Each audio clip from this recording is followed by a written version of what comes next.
Hello and welcome. Thank you for joining me for the first episode of Scooting Through History.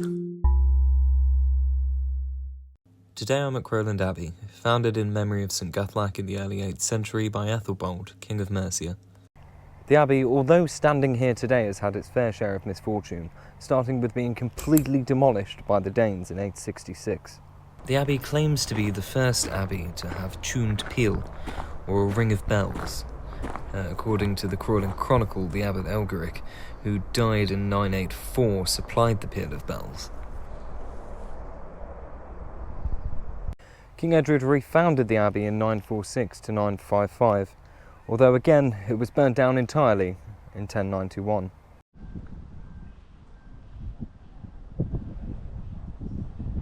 The abbey was then rebuilt by Abbot Joffrid some 20 years later. Although unfortunately succumbing to being engulfed for a third time, it was then rebuilt again by Abbot Edward. Crowland, originally Crowland, was home for some 15 years of Guthlac, a monk who decided to live the life of a hermit in the fens. Although since the 17th century it had been converted, along with the surrounding fens, into a rich and arable land, Crowland was originally an island. Inside the abbey is an immaculate array of colours and awe-inspiring light shining through the stained glass windows. It's been well looked after and still holds services regularly. It acts as the parish church for Crowland and is part of the Diocese of Lincoln. If you're planning to make a visit, you too can walk in historic steps between 11 a.m. and 4 p.m. most days, but it's worth checking to see if there's something taking place before embarking. The local guides are a fountain of knowledge, and there's lots of reading material inside, as well as artefacts you would never see from the outside. Crowland has a significant reminder of its aquatic parts that you can hardly miss right here in the town centre. Trinity Bridge is a unique three-way stone arch bridge that once spanned the divergence of the River Welland.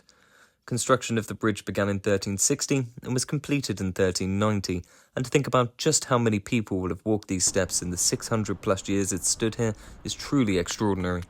The first acknowledgement of this bridge was in 716 by King Ethelbald, remarking of a previous structure made of wood that preceded the spectacular monument that we see here today.